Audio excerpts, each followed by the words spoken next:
Hi guys, this is Robin. I'm back with Weight Loss Apocalypse. This is a small clip of a conversation with a client who is on the HCG protocol. She came to me on the very low calorie phase and was hoping that with our work together that I could help her unravel the underlying issues with food so that when she transitions off, she won't have the food issues and therefore she will be thinner, easier, right? That's what everybody thinks. And so I am in this conversation. We're talking about a binge that she had the previous night. She was eating, in short, because you're going to have to watch the entire session if you want to hear the whole conversation. But in short, we're talking about how when you are fantasizing about being thinner, you end up catastrophizing your body when it's fatter. You tend to magnify its limitations. You tend to magnify its hardships. And you, in turn, you fantasize and you make better than it really is the relief of that catastrophe. She was saying, I want to play tennis and I want to, hike. And so she was magnifying the benefit of that ability and catastrophizing life without it, making it far worse. And in that time, when she decided to do the HCG protocol, she was magnifying the benefits of the protocol and minimizing what she thought how hard the very low calorie protocol would be. So many times people will visualize in their mind the magic of the result, and then from there they determine the ease of the protocol, which is distorting reality, because the ease of the protocol has a lot to do with your preparation. It has a lot to do with you listening to your body. It has a lot to do with the amount of HCG you're injecting, if you load it properly. There's so much detail in terms of the ease of the protocol that have absolutely nothing to do with the fantasy you expect from weight loss. And so in this, we're talking about that distortion, as well how when you get on the protocol and life actually happens, and the reality of how hard it's perceived to follow the protocol can be because of life stress, because you didn't prepare, because you're too hungry. All of a sudden, all of that magic that you thought you were going to get by the weight loss diminishes in importance. All of the gripes you had about your weight all of a sudden is tolerable. And now in reverse, the diet is, bugging you. I don't want to have to restrict like this. I don't want to have to prepare like this. So it's almost like things flip-flop for a lot of people. So anyways, that's what we're talking about in this little clip. If you would like to watch the entire session, you're going to have to become a Weight Loss Apocalypse patron and join the Patreon account for $5 a month.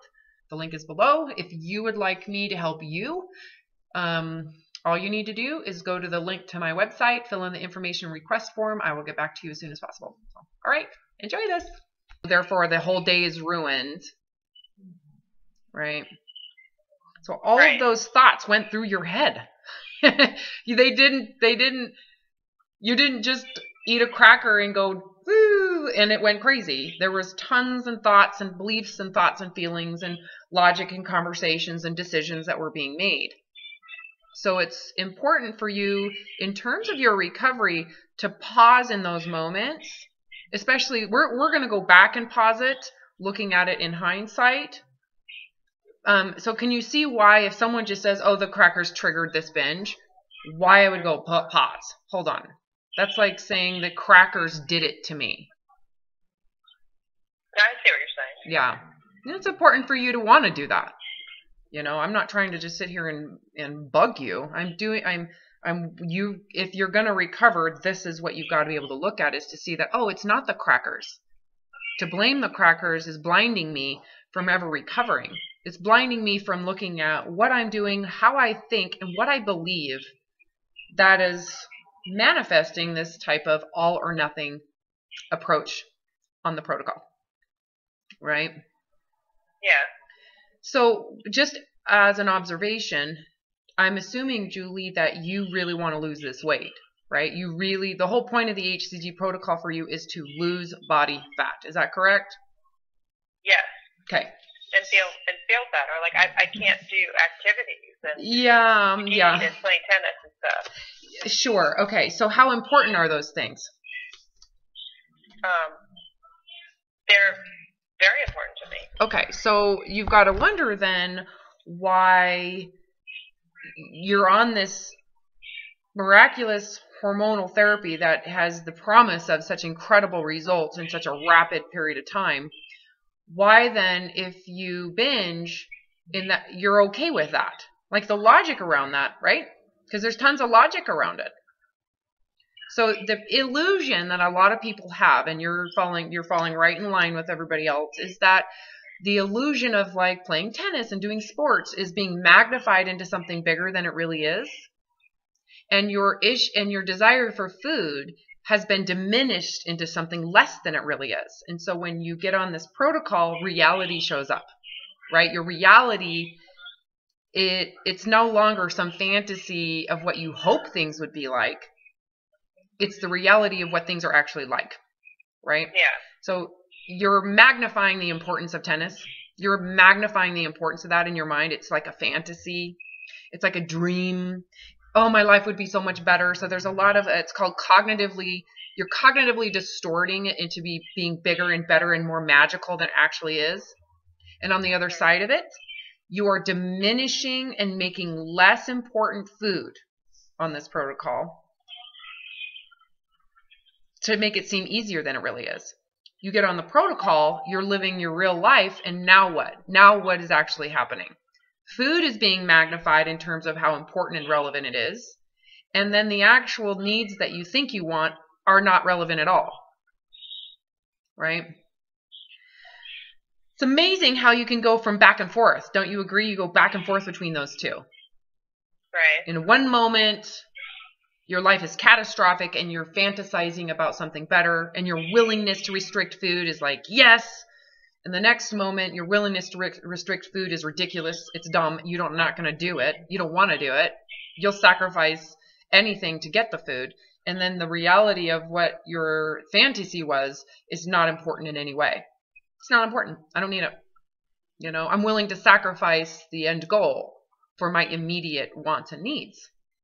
So something to look at too is, how, and I don't know if this is how you've been and how you've been monitoring this, how often people get into this protocol and they are so intensely needy for rewards with the weight loss, with the size loss, with the clothing getting smaller. And the moment they don't necessarily get that gratification and the life reality makes the ability to restrict feel straining, how quickly they don't give a shit about their weight, and how you in your mind in the moment were totally cool gaining weight. Because I guarantee if you binged yesterday, your body went through pretty significant issues in terms of inflammation. So that increases fat accumulation, adrenals go up, thyroid has to compensate, right? Sleeping issues may increase. So if you look at it, you go from one moment over magnifying and micromanaging the physical result of the protocol to not even caring that you're gaining weight. This is common with all or nothing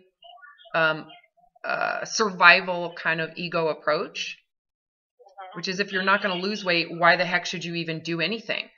What's the difference? It's like, let me see if I can find the words. It's catastrophizing anything other than perfect. So that if it's not perfect, moderate is still failure. It's like if I don't get an A+, I might as well just get an F, because if it's not an A+, nothing is meaningful. Only the best is meaningful. So I might as well surrender everything that I do, all of my habits, all of everything, I might as well, you know, it's like saying if I didn't get an A, I might as well have gotten an F. Right. So it's like, so you may not have lost weight, but so you're willing to gain weight. You know? Well, I honestly, like, I haven't, before in the protocol, I weighed myself every day, and then I was going to weigh myself on like once a week on this protocol and measure myself, which I didn't do the last time. Yeah, well then you may not, it may not be, and this is where a lot of people who are goal focused and goal oriented is if you don't get the goal, which if you're not weighing or measuring, you're not getting that validation to keep you motivated to continue on the protocol. So you think I should weigh every day? No, of course not, Oh, okay. because it doesn't matter. Your issues with food are there whether you weigh or not. And the crazy thing is if you weigh and it doesn't match what you want, it's an easy sabotage. You'll go in and use that to blow everything up. So it's like, it doesn't freaking matter.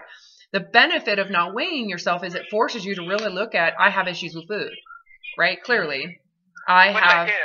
But ultimately, your issues with food are being used. It's used as a weapon. You know, you're using it as a weapon against your own body for the idea or the illusion that it's going to do something for you emotionally or in your life, right? It's kind of like getting on, let's just imagine you get on Facebook every day and you're constantly scrolling through everything. What's that actually doing? Is anything getting accomplished by being obsessed around what's going on in social media? Right. No. I agree. Absolutely nothing is happening. That's what you're doing with food. It's like you're doing nothing. In fact, you're doing damage because you have a perception of, you know, some type of insecurity or inadequacy in your life. So I guess what I want to do with you right now is let's go in and pinpoint where the failure occurred, right? So when let's just say you had your normal life, because you're describing, you said, I have a stressful job. It's normal. That's normal, right?